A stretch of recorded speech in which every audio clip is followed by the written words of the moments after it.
Kant y el ontoerrorismo, la arquitectura del deber moral sobre cimientos ficticios.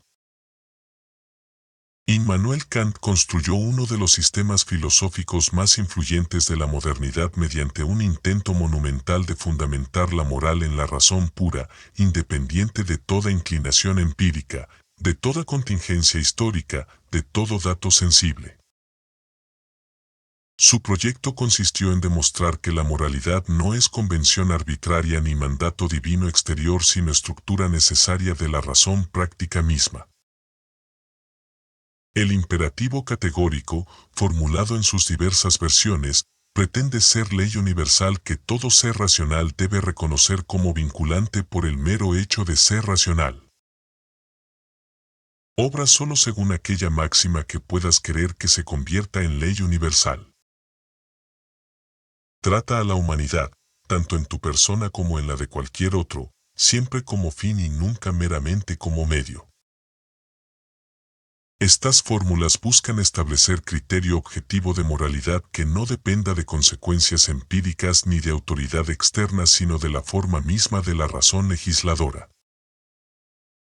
El ontoerrorismo reconoce la brillantez arquitectónica del sistema kantiano y simultáneamente identifica que toda esa estructura opera sobre fundamentos que Kant mismo no puede justificar sin circularidad. El problema no está en la coherencia interna del edificio, sino en que el edificio completo se sostiene sobre terreno que presupone exactamente lo que intenta demostrar. Kant necesita que exista libertad trascendental para que haya moralidad, pero no puede demostrar que esa libertad existe. Solo puede postularla como condición necesaria de posibilidad de la experiencia moral.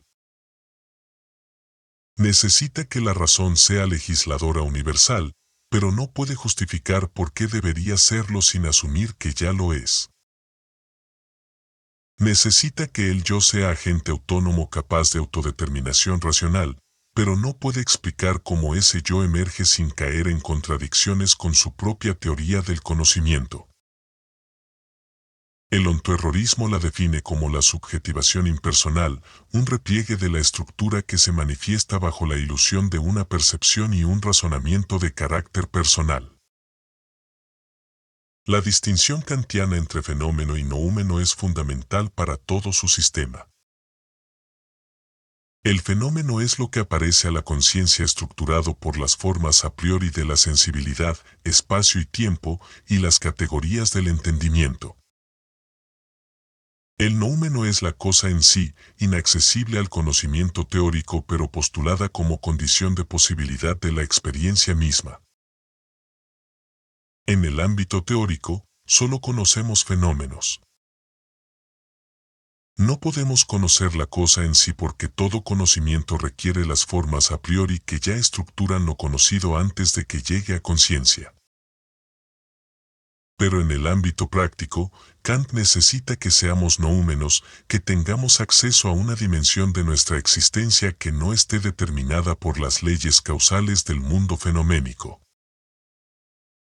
Necesita que seamos libres en sentido trascendental, que podamos actuar desde la razón pura sin estar completamente determinados por inclinaciones sensibles ni por cadenas causales naturales. Esta dualidad genera la primera fisura irreparable. Kant sostiene que en el mundo fenoménico todo está determinado causalmente. No hay libertad empírica en sentido fuerte. Cada evento tiene causas anteriores que lo determinan completamente. Pero también sostiene que como seres noumenales somos libres, que podemos actuar desde la razón pura independientemente de esas cadenas causales. El problema es que no puede explicar cómo estas dos dimensiones se relacionan sin contradicción. Si soy completamente determinado como fenómeno, entonces cada una de mis acciones empíricas está ya determinada por causas anteriores. Pero Kant necesita que esas mismas acciones empíricas puedan ser también expresiones de libertad noumenal.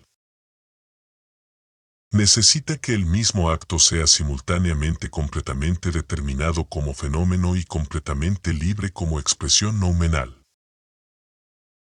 Esta no es síntesis dialéctica sino contradicción que Kant nunca resuelve satisfactoriamente. Simplemente afirma que ambas perspectivas son compatibles porque pertenecen a órdenes distintos. Pero esa afirmación no explica cómo un ser que es ambas cosas simultáneamente puede operar sin que una dimensión anule a la otra. El ontoerrorismo rechaza esta dualidad desde la raíz. No hay dimensión noumenal accesible. No hay libertad trascendental. Solo hay configuraciones nodales operando según determinación estructural.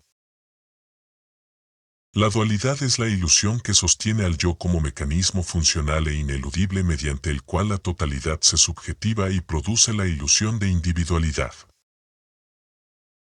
Lo que Kant llama razón práctica legisladora universal es procesamiento nodal específico que se experimenta a sí mismo como autónomo cuando es completamente determinado por la configuración que lo constituye.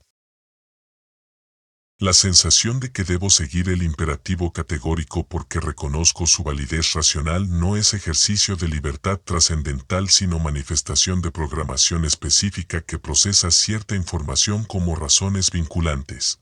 Kant confunde la experiencia subjetiva de deliberación racional con autonomía ontológica real. El individuo delibera, procesa, concluye, pero todo ese procesamiento está determinado por configuración previa que el individuo no eligió.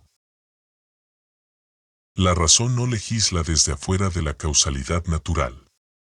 Es producto de esa causalidad operando en substratos neurológicos complejos. La fundamentación del imperativo categórico contiene circularidad que Kant no puede evitar. Kant afirma que debemos actuar solo según máximas que podamos querer que se conviertan en ley universal. ¿Pero por qué debemos querer eso? Kant responde que porque somos seres racionales y la racionalidad misma implica universalidad. Un ser racional no puede querer algo solo para sí mismo de modo que contradiga su propia racionalidad. Pero esto presupone que ser racional implica necesariamente reconocer la validez de la universalización. No demuestra que así sea, simplemente lo afirma como estructura de la razón.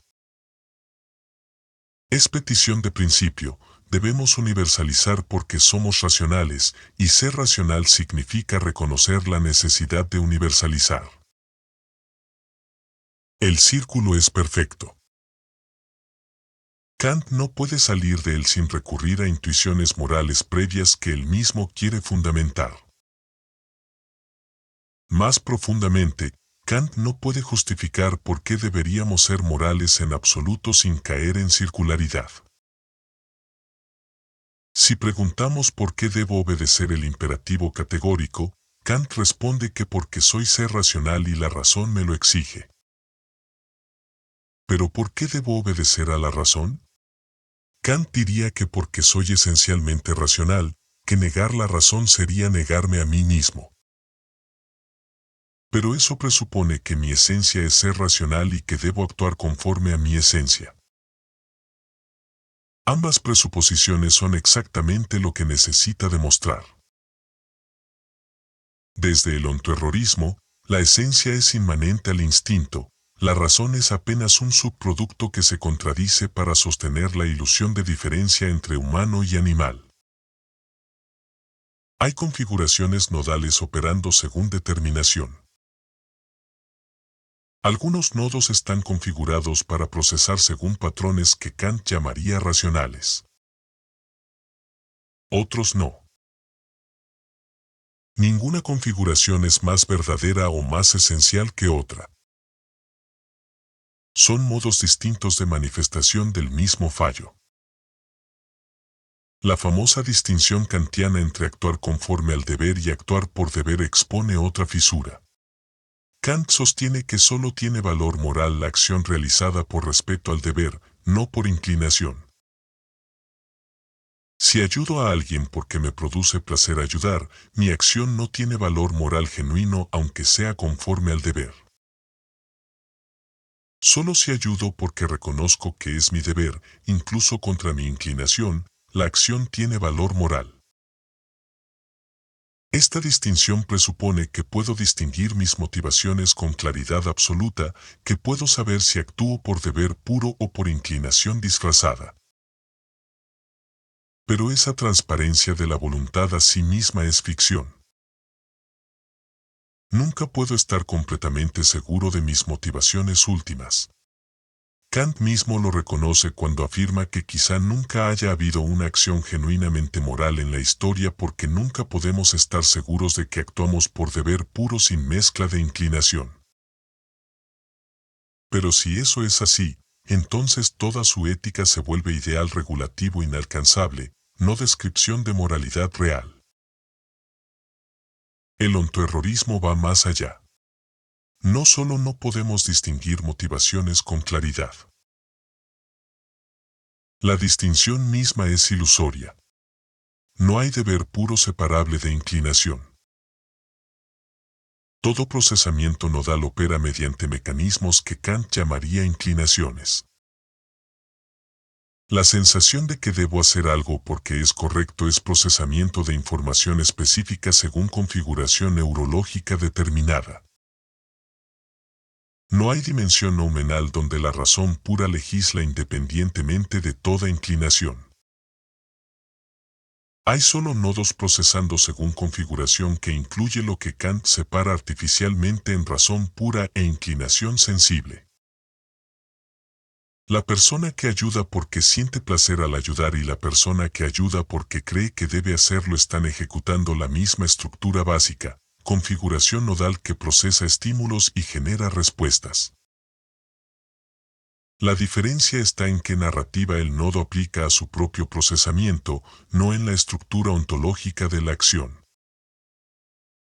Kant necesita postular tres ideas regulativas que no puede demostrar: libertad, inmortalidad del alma y existencia de Dios.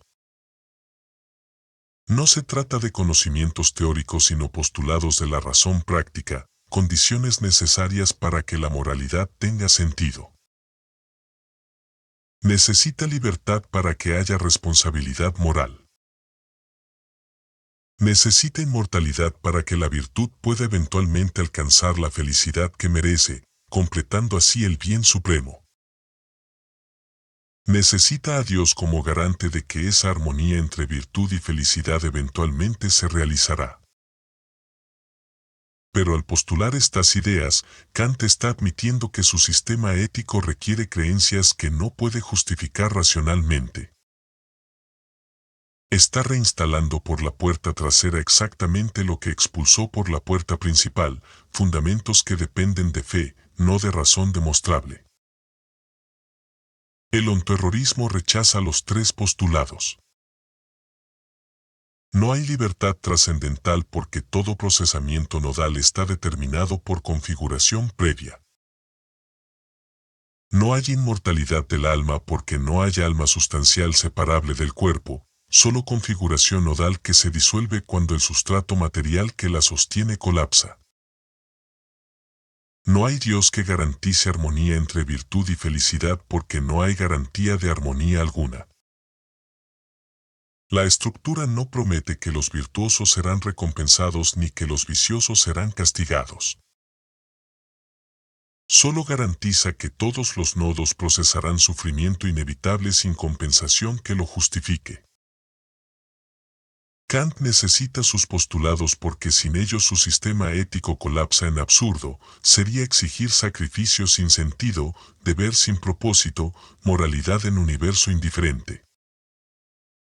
Pero el ontoerrorismo muestra que eso es exactamente lo que hay. No hay sentido último. No hay propósito trascendente. No hay garantía de justicia cósmica. Solo hay configuraciones nodales operando en estructura que no responde a expectativas morales. La autonomía kantiana, presentada como capacidad de autodeterminación racional, es la ilusión central que sostiene todo el edificio. Kant define autonomía como capacidad de darse a sí mismo la ley moral mediante la razón. El ser autónomo no obedece ley exterior impuesta por autoridad ajena, sino ley que él mismo se da como ser racional. Pero esta autodeterminación presupone un yo preexistente que tiene capacidad de legislar. Kant no puede explicar de dónde viene ese yo sin caer en regresión infinita o circularidad. Si el yo es producto de causas anteriores, entonces no es autónomo. Si el yo es noumenal y escapa a toda causalidad, entonces Kant no puede explicar cómo opera ni cómo se relaciona con el mundo fenoménico donde las acciones realmente ocurren. La autonomía kantiana requiere un yo que sea causa de sí mismo, que se constituya a sí mismo mediante acto de razón pura. Pero eso es incoherente. Todo yo es configuración determinada por factores que no controló: genética, ambiente, historia, estructura neurológica. No hay momento de autocreación racional donde el yo se da a sí mismo su propia ley. El imperativo categórico en su segunda formulación trata a la humanidad siempre como fin y nunca meramente como medio. Presupone que los seres humanos tienen dignidad absoluta en virtud de su racionalidad. Kant afirma que los seres racionales no tienen precio sino dignidad, que son fines en sí mismos y no pueden ser tratados como meros instrumentos. ¿Pero de dónde viene esa dignidad? Kant responde que de la capacidad de autodeterminación racional, de la autonomía. Pero ya mostramos que la autonomía es ficción. Si no hay autonomía real, entonces el fundamento de la dignidad colapsa. Más aún, Kant no puede explicar por qué la racionalidad confiere dignidad sin apelar a intuiciones morales previas que él supuestamente está fundamentando. Simplemente asume que ser racional es valioso en sí mismo, que merece respeto absoluto. Pero eso es exactamente lo que necesita demostrar, no lo que puede usar como premisa. El ontoerrorismo no reconoce dignidad intrínseca en ninguna configuración nodal. No hay seres que sean fines en sí mismos porque no hay teleología inherente a ninguna estructura. Hay nodos procesando según determinación, todos igualmente manifestaciones del mismo fallo, ninguno con valor ontológico superior a otro. La racionalidad no confiere estatus especial. Es solo modo específico de procesamiento, no más valioso que otros modos. Kant proyecta valoración antropocéntrica sobre estructura que no responde a esas categorías.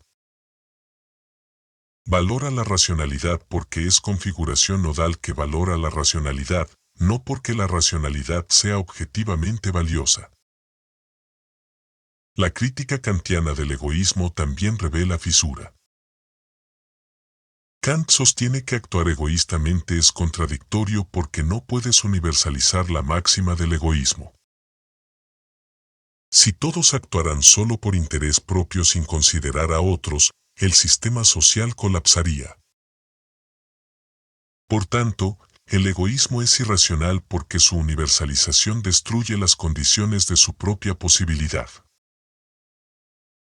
Pero este argumento solo funciona si ya valoras la preservación del sistema social, si ya aceptas que la universalizabilidad es criterio de corrección. Kant no puede demostrar que debemos valorar esas cosas sin circularidad. Desde perspectiva egoísta coherente, el hecho de que mi máxima no sea John Eversela Isabel es irrelevante. No me importa si otros pueden actuar según la misma máxima. Solo me importa maximizar mi propio beneficio. Kant respondería que eso es irracional porque contradice mi naturaleza como ser racional que necesariamente reconoce la validez de la universalización. Pero eso es exactamente la petición de principio que señalamos antes. Más profundamente, Kant no puede refutar al escéptico moral que simplemente rechaza su sistema completo. Si alguien dice que no reconoce la validez del imperativo categórico, que no le importa la universalización, que no acepta la distinción entre fenómeno y noúmeno, Kant no tiene argumento que no presuponga exactamente lo que el escéptico rechaza. Solo puede afirmar que el escéptico no está siendo racional, pero esa afirmación presupone la definición kantiana de racionalidad, que es precisamente lo que está en disputa. El sistema kantiano es cerrado sobre sí mismo. Funciona perfectamente para quien ya acepta sus premisas, pero no puede convencer a quien las rechaza sin caer en circularidad. El ontoerrorismo no es escepticismo moral en sentido tradicional. No suspende juicios sobre la validez de normas morales. Afirma directamente que no hay fundamento objetivo para ninguna norma moral porque todas son productos de configuraciones nodales específicas procesando según determinación. Lo que Kant llama ley moral universal es generalización de procesamiento específico que algunos nodos ejecutan. No hay validez trascendental. Hay solo configuraciones operando, algunas de las cuales generan experiencia subjetiva de obligación moral que interpretan erróneamente como reconocimiento de ley objetiva. Kant desarrolla su filosofía de la historia como progreso moral de la humanidad hacia reino de los fines donde todos los seres racionales se tratan mutuamente como fines en sí mismos. Esta narrativa teleológica presupone que la historia tiene dirección, que la humanidad avanza hacia mayor racionalidad y moralidad. Pero Kant no puede justificar esa presuposición sin apelar a fe en diseño providencial que contradice su propio criticismo.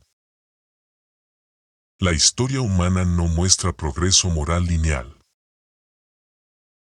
Muestra ciclos de organización y colapso, periodos de relativa estabilidad interrumpidos por violencia masiva, reconfiguración constante de estructuras de poder sin acumulación clara de mejora moral.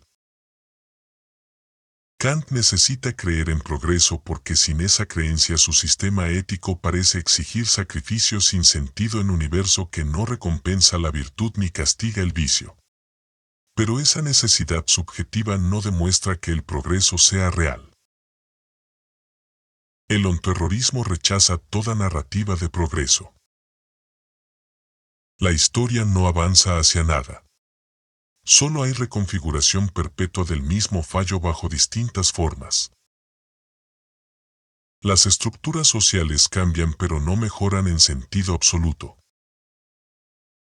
Cada configuración genera su propio conjunto de sufrimientos, injusticias y contradicciones. No hay liberación acumulativa ni realización progresiva de racionalidad. Solo hay manifestación perpetua de incapacidad de no ser bajo modalidades temporales distintas. La religión dentro de los límites de la mera razón, obra tardía de Kant, intenta reconciliar cristianismo con filosofía crítica. Kant reinterpreta doctrinas religiosas como símbolos de verdades morales racionales. El pecado original simboliza tendencia humana hacia el mal que debe superarse mediante esfuerzo moral. La redención simboliza posibilidad de transformación moral mediante adhesión a la ley racional. Dios simboliza ideal regulativo de perfección moral. Pero esta reinterpretación vacía la religión de todo contenido trascendente real. Si Dios es solo idea regulativa, no hay Dios real. Si la redención es solo metáfora de mejora moral, no hay salvación real. Kant quiere preservar lenguaje religioso mientras elimina todo su contenido metafísico. El resultado es sistema que satisface completamente ni a creyentes ni a ateos. Los creyentes rechazan la reducción de su fe a moralidad. Los ateos rechazan la preservación del lenguaje religioso vaciado de contenido. El ontoerrorismo no necesita ni religión ni sus símbolos morales. No hay pecado a redimir porque no hay estado de perfección del que cayéramos. No hay mal moral a superar mediante esfuerzo porque no hay bien objetivo hacia el que avanzar. No hay Dios ni como realidad ni como ideal regulativo porque no hay necesidad de postular garante de sentido en un universo con esencia de sentido trágico. La reinterpretación kantiana de religión es último intento de preservar narrativas de sentido cuando la crítica ya disolvió sus fundamentos. Es inconsistencia que Kant no puede resolver sin abandonar su propio sistema o abandonar la preservación de contenido religioso. El formalismo kantiano, la insistencia en que la moralidad depende de la forma de la máxima y no de su contenido material, genera consecuencias que el propio Kant no podría aceptar. Si solo importa que la máxima sea Universal Isabel, entonces máximas con contenido moralmente abominable podrían pasar el test. Un genocida podría universalizar la máxima de eliminar cierto grupo si está dispuesto a aceptar que otros grupos podrían hacer lo mismo con el suyo. La máxima es formalmente Universal Isabel aunque materialmente monstruosa. Kant respondería que esa máxima contradice el respeto a la humanidad como fin en sí mismo, pero eso introduce consideración material que supuestamente el formalismo excluía. Kant necesita complementar el criterio formal con consideraciones materiales sobre dignidad humana, pero esas consideraciones no pueden justificarse puramente desde la forma de la razón. El problema del conocimiento del deber en casos concretos revela otra limitación. Kant proporciona criterio formal para evaluar máximas pero no proporciona método para determinar qué máxima específica aplica a situación concreta. Dos personas igualmente racionales pueden universalizar máximas distintas y llegar a conclusiones opuestas sobre qué deben hacer en circunstancia particular. Kant no tiene forma de resolver ese desacuerdo sin apelar a juicio que va más allá del puro formalismo. El imperativo categórico como criterio abstracto no genera contenido moral específico sin complementarse con información adicional sobre circunstancias, consecuencias probables y valores sustantivos que Kant no puede derivar de la forma pura de la razón. El tratamiento kantiano de las inclinaciones como obstáculos a la moralidad revela profundo dualismo antropológico problemático. Kant separa radicalmente razón de sensibilidad, deber de inclinación, noúmeno de fenómeno. El ser humano está dividido entre su naturaleza racional que lo vincula a la ley moral y su naturaleza sensible que lo inclina hacia satisfacción egoísta. La moralidad consiste en la victoria de la primera sobre la segunda. Pero esa división no refleja la realidad de procesamiento nodal. No hay dos facultades separadas compitiendo por control. Hay un único sistema integrado que procesa múltiples estímulos y genera respuestas. Lo que Kant llama razón es el procesamiento de cierto tipo de información según patrones específicos, lo que llama inclinación es el procesamiento de otra información según patrones distintos. Ambos son manifestaciones del mismo sustrato material operando. El énfasis kantiano en la intención sobre las consecuencias genera problemas que Kant no puede resolver satisfactoriamente. Si solo importa actuar por deber y no las consecuencias de la acción, entonces alguien que actúa con mejor intención pero genera desastre catastrófico es moralmente superior a quien actúa con intención menos pura pero genera enorme bien. Kant muerde esa bala. Insiste en que el valor moral reside completamente en la voluntad buena, no en los resultados.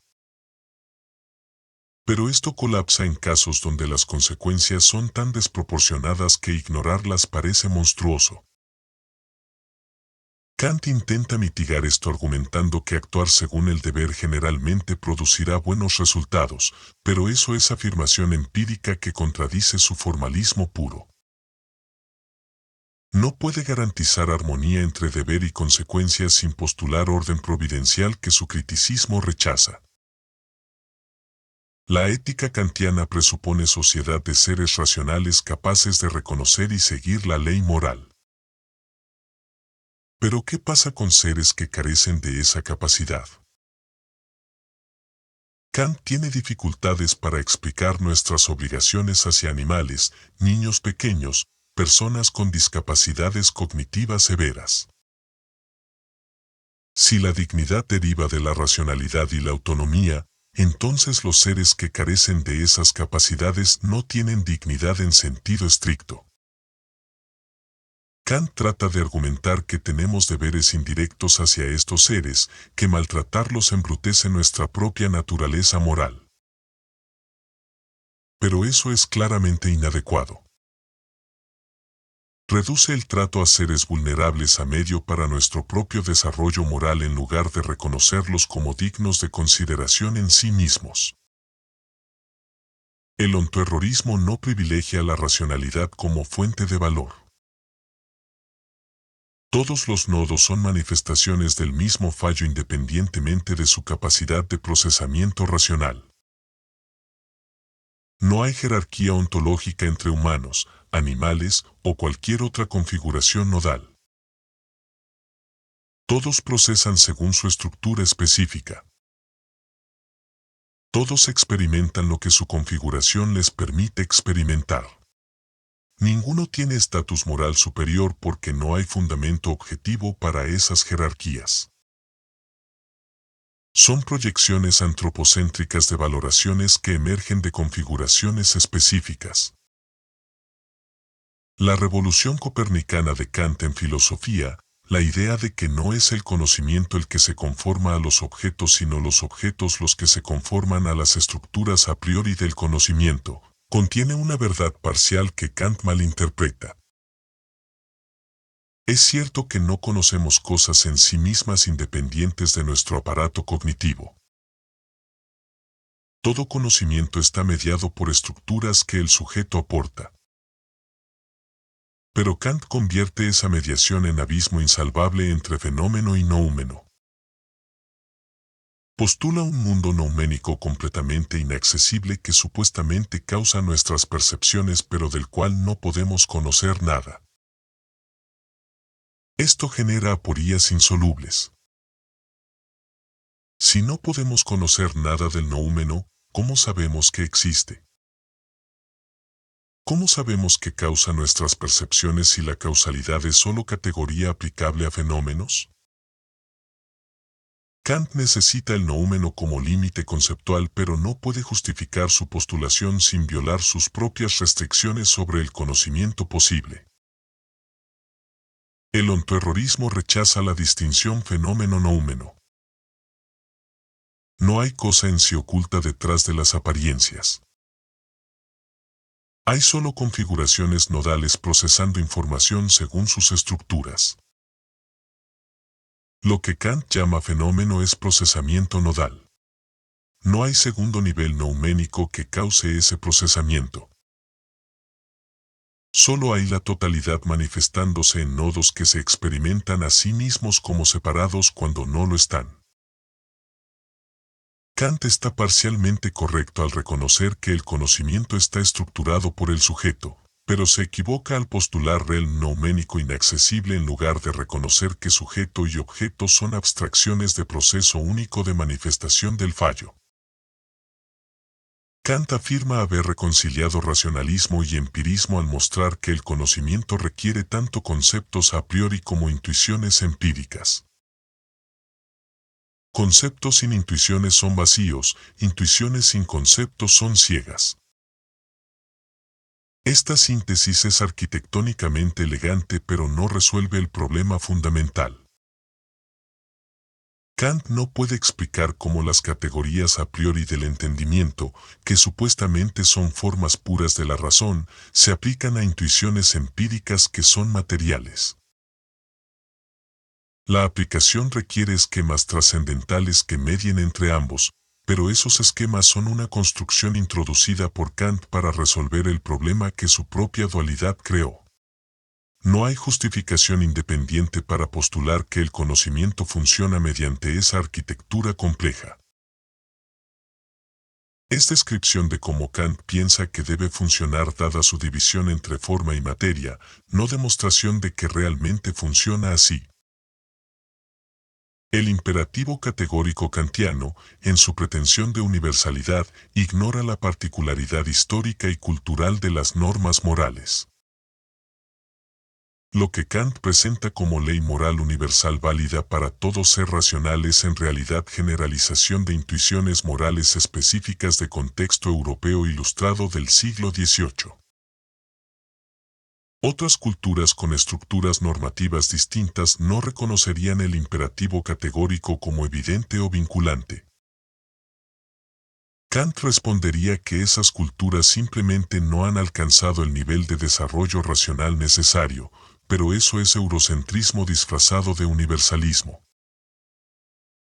No hay razón para privilegiar las intuiciones morales de Kant sobre las de otras tradiciones excepto la presuposición de que la racionalidad europea ilustrada es superior, que es exactamente lo que necesita demostrar. La solución kantiana al problema de la libertad mediante su compatibilismo de dos mundos no convence. Kant quiere que seamos completamente determinados como fenómenos y completamente libres como noúmenos.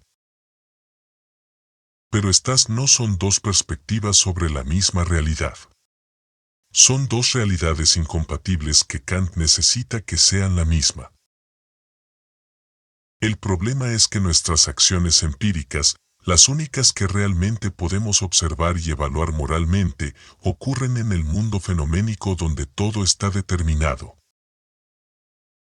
Si cada acción empírica tiene causas anteriores suficientes que la determinan completamente, entonces apelar a libertad nouménica no añade nada excepto postulado metafísico no verificable.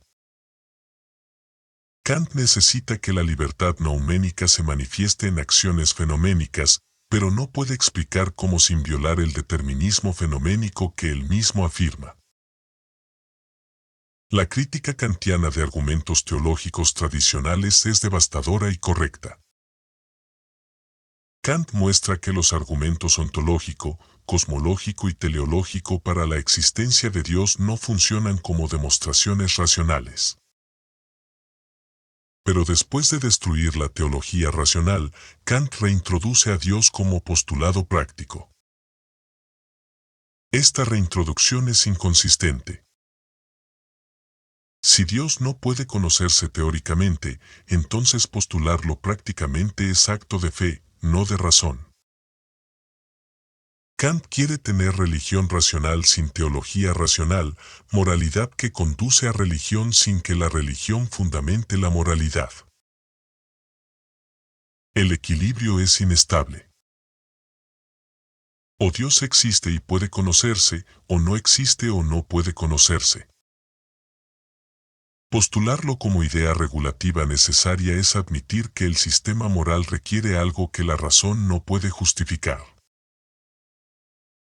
El concepto kantiano de respeto como único sentimiento moral genuino revela otra tensión.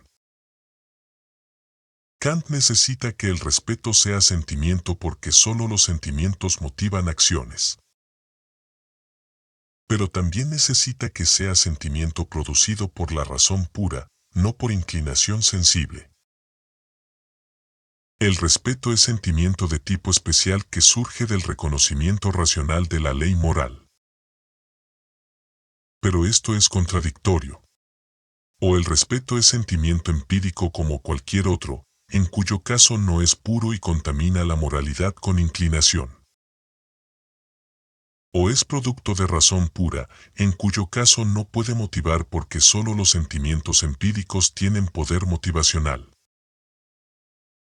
Kant necesita el respeto como puente entre razón y acción, pero ese puente no puede construirse sin violar la separación estricta entre razón pura y sensibilidad que su sistema requiere. La ética kantiana es ética de la convicción, no de la responsabilidad. Importa que actúes según principios correctos independientemente de las consecuencias. Esta posición es insostenible en casos donde las consecuencias son catastróficas. Kant mismo se enfrenta a esto en su famoso ensayo sobre mentir. Afirma que nunca es permisible mentir, incluso si mentir salvaría una vida inocente. Esta conclusión es tan contraintuitiva que hasta defensores de Kant buscan formas de suavizarla o reinterpretarla. Pero es consecuencia directa del formalismo kantiano. Si la moralidad es cuestión de forma y no de contenido, si lo que importa es la intención pura y no las consecuencias, entonces mentir está mal incluso cuando salva vidas. El hecho de que Kant muerda esa bala muestra su consistencia, pero también revela lo problemático de su sistema. El reino de los fines kantiano, sociedad ideal donde todos los seres racionales se tratan mutuamente como fines en sí mismos, es utopía irrealizable que Kant mismo reconoce como ideal regulativo inalcanzable. Pero si es inalcanzable, ¿qué función tiene en su ética? Kant respondería que funciona como ideal que orienta nuestro esfuerzo moral. Pero un ideal que nunca puede realizarse no orienta nada prácticamente. Solo genera frustración perpetua. El ontoerrorismo reconoce todos los ideales como regulativos. No hay estado mejor hacia el que avanzar. Solo hay reconfiguración perpetua del mismo fallo. La búsqueda de reino de los fines es proyección de deseo sobre estructura que no responde a ese deseo.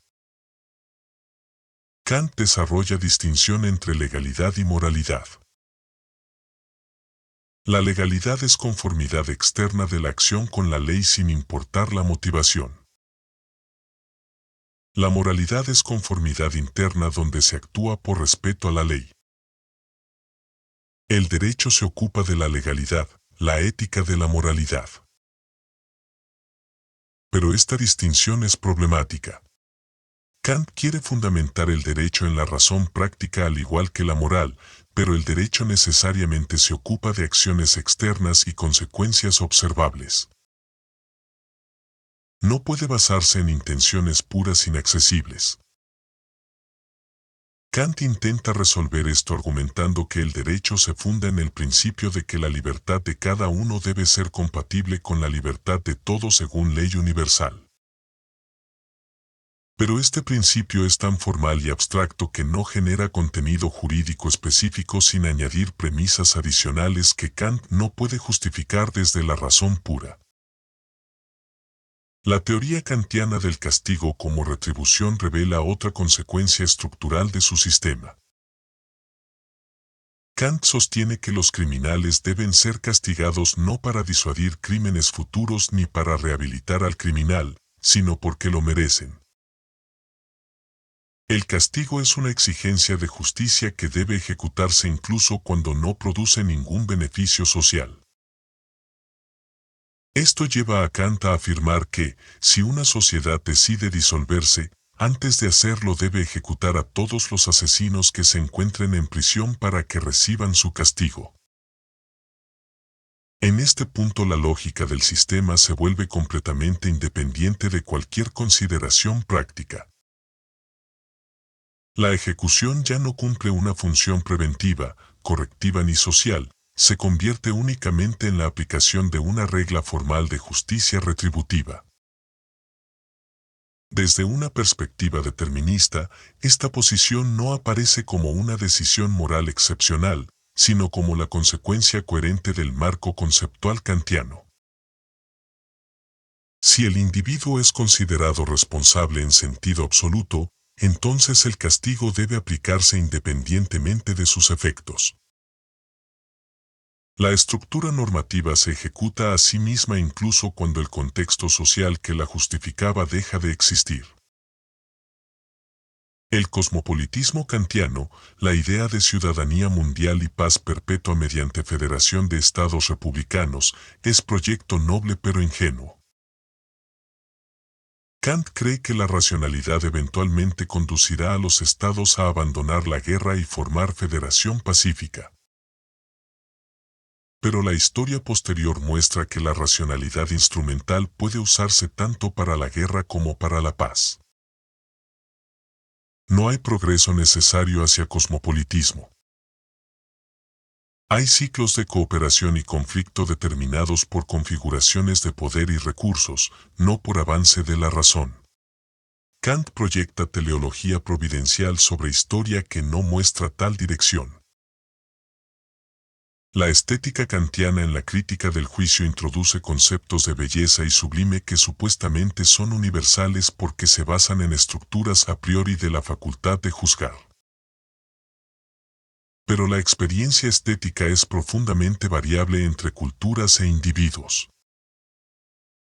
Lo que una cultura considera bello otra puede encontrar feo. Lo que una época valora otra desprecia. Kant intenta capturar universalidad en la estética mediante concepto de sensus communis, sentido común compartido que permite comunicación de juicios estéticos. Pero ese sensus communis es postulado sin justificación. No existe un sentido común universal, existen configuraciones nodales diversas que procesan la percepción estética según programaciones culturales e individuales específicas. El imperativo categórico presupone que los seres racionales reconocerán las mismas máximas como Universal y Sebels. Pero en la práctica vemos desacuerdo radical sobre qué máximas pasan el test. Kant podría argumentar que esos desacuerdos reflejan fallas en aplicar correctamente el procedimiento o influencias de inclinaciones que distorsionan el juicio racional. Pero esa es una respuesta introducida únicamente para salvar la teoría, haciéndola imposible de refutar. Cualquier contraejemplo se explica como error de quien no aplicó correctamente el método. No hay forma de determinar objetivamente quién está aplicando correctamente el imperativo categórico y quién está fallando, porque no hay criterio independiente del imperativo mismo. La filosofía trascendental de Kant, su investigación de las condiciones de posibilidad del conocimiento, asume que esas condiciones son universales y necesarias. Pero desarrollos posteriores en psicología cognitiva, antropología y neurociencia sugieren que las estructuras cognitivas varían más de lo que Kant pensaba. No hay formas puras a priori que todos los seres racionales comparten necesariamente. Hay configuraciones neurológicas que se desarrollaron bajo presiones específicas y que generan modos de procesamiento que funcionan suficientemente bien para supervivencia en ciertos ambientes. Esas configuraciones no son necesarias ni universales. Son contingentes e históricas. El sujeto trascendental kantiano, la unidad sintética de apercepción que acompaña todas las representaciones, es postulado necesario para explicar la unidad de la conciencia. Pero Kant no puede explicar qué es ese sujeto. No es fenómeno porque es condición de posibilidad de experiencia fenoménica. No es noúmeno porque de esos no podemos saber nada. Es función lógica sin sustrato ontológico. Pero una función sin sustrato es abstracción vacía. Kant necesita un yo real que unifique la experiencia, pero no puede proporcionarlo sin violar sus propias restricciones sobre lo cognoscible. La distinción kantiana entre juicios analíticos y sintéticos, fundamental para su sistema, ha sido cuestionada como menos clara de lo que Kant pensaba. Kant sostiene que juicios analíticos son aquellos donde el predicado está contenido en el sujeto, mientras que juicios sintéticos añaden información nueva. pero que cuenta como contenido en el concepto es vago y depende de cómo definamos los conceptos. Kant quiere que las matemáticas y la física sean sintéticas a priori, ni puramente analíticas ni empíricas. Pero esa categoría es problemática. No hay justificación clara de cómo puede haber conocimiento sintético que no dependa de experiencia. Kant apela a intuiciones puras de espacio y tiempo, pero esas intuiciones puras son construcciones teóricas sin validación independiente. El proyecto crítico completo de Kant presupone que la razón puede examinarse a sí misma, determinar sus propios límites, establecer las condiciones de su propio uso legítimo. Pero este autoexamen es circular. La razón que se examina es la misma razón que establece los criterios del examen. No hay perspectiva exterior desde la cual validar el proyecto crítico. Kant confía en que la razón correctamente aplicada revelará sus propios límites, pero esa confianza es acto de fe. La razón podría estar estructurada de modo que no pueda reconocer sus propias limitaciones o que las identifique erróneamente. Kant construyó un sistema que dominó la filosofía durante generaciones. Su influencia es innegable y sus contribuciones marcaron de forma decisiva el desarrollo de la filosofía moderna. Pero desde la perspectiva del ontoerrorismo, todo el edificio kantiano se sostiene sobre fundamentos que no puede justificar. La libertad trascendental es ficción necesaria para su moral pero indemostrable y contradictoria con el determinismo fenoménico que él mismo afirma. La autonomía es ilusión que confunde experiencia subjetiva de deliberación con capacidad real de autodeterminación. El imperativo categórico es generalización de intuiciones específicas presentadas como ley universal sin justificación de su universalidad.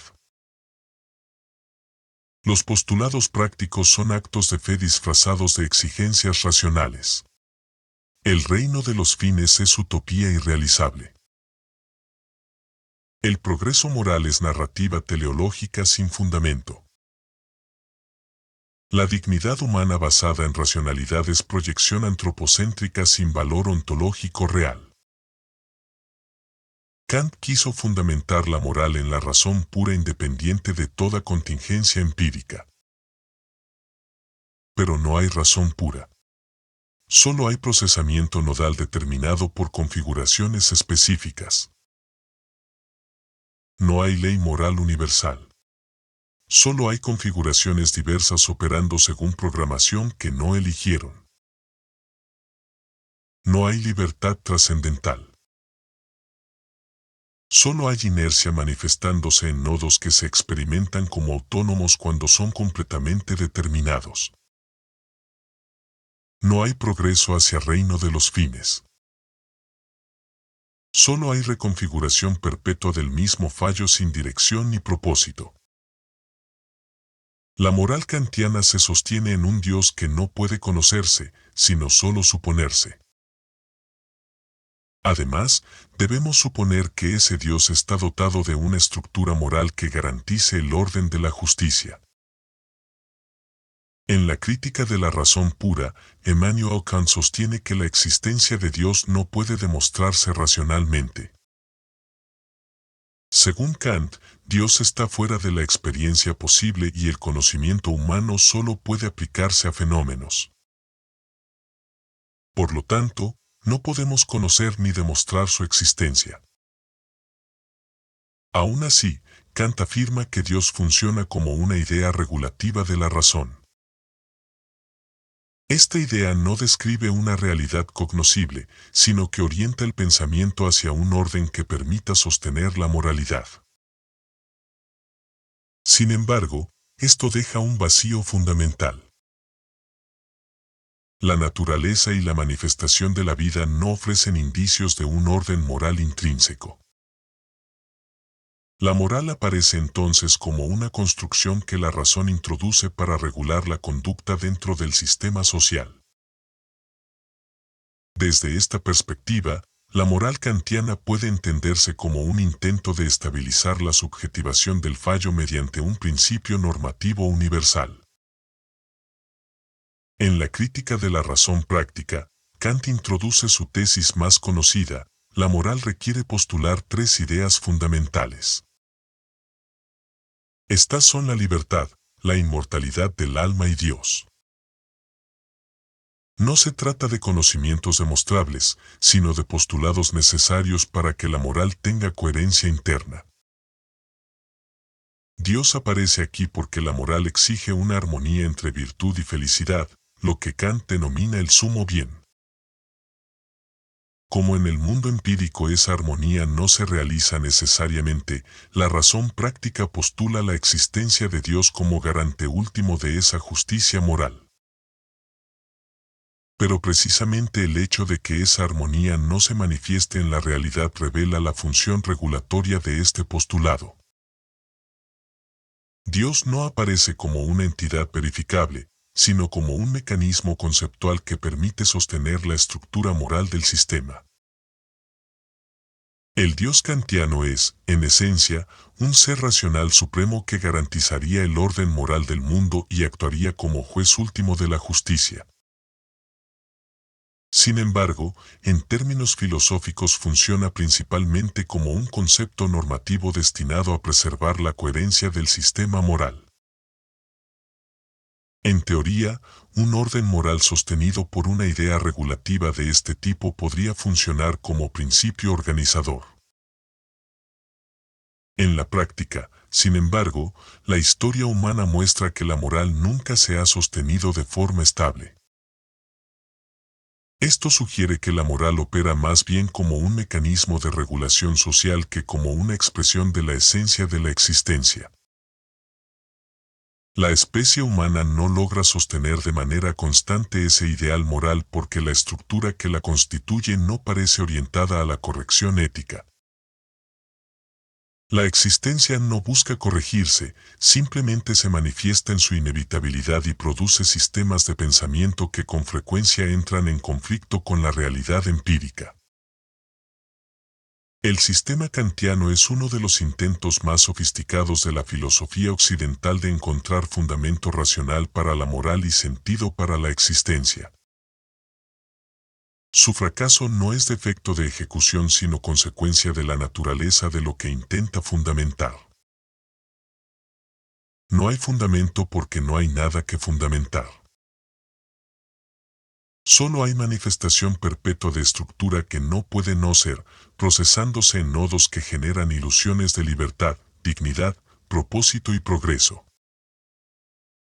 Kant construyó catedral elaborada sobre terreno que no puede sostener el peso. El ontoerrorismo no la derriba con crítica externa. Simplemente señala que los cimientos nunca existieron. La catedral se sostiene solo porque sus habitantes no miran hacia abajo. Cuando lo hacen, reconocen que siempre estuvieron suspendidos sobre el vacío, sostenidos solo por la inercia de su propio procesamiento determinado, creyéndose libres cuando nunca lo fueron, creyéndose dignos cuando la dignidad es ficción, creyéndose con propósito cuando solo hay manifestación perpetua del fallo que no puede cesar. La ética y la moral son mecanismos de regulación de un sistema que sostiene estas virtudes bajo amenaza. La mentira es la columna fundamental que sostiene el sistema a través de los individuos determinados a sostenerlo. Es la ficción necesaria para que los individuos ignoren su determinación y sigan operando bajo la ilusión de libre agencia. Los conceptos de ética y moral varían según circunstancias determinadas por la subjetivación impersonal y nunca se basan en razonamiento lógico, sino en adaptación regulatoria del fallo. Lo que Kant llama ley no es más que el ajuste de la estructura como función regulatoria. Si la ética y la moral no se basaran en mentiras sostenibles y regulatorias, no existirían prisiones, guerras y mecanismos esenciales tan primitivos como los de cualquier ser vivo que carece de razón, lucha y expansión por territorios, voluntades de poder, sobrevivir a lo que dé lugar. La existencia misma de la fuerza bruta es la prueba de que la razón pura es una narrativa impotente frente a la estructura del fallo. Lo que el ser humano llama evolución no es más que una adaptación parasitaria que produce creaciones destinadas a satisfacer el confort. Esto genera la ilusión de estar separado del reino animal.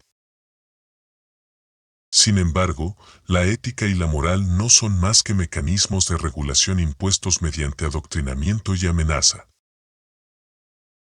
El sistema las mantiene como una mentira funcional. En conclusión, el ser humano es el mejor ejemplo de que la esencia que nos constituye es incorregible. No hay progreso, solo reconfiguración, no hay autonomía, solo una maquinaria que se sostiene a sí misma ante lo inevitable, la incapacidad de no ser.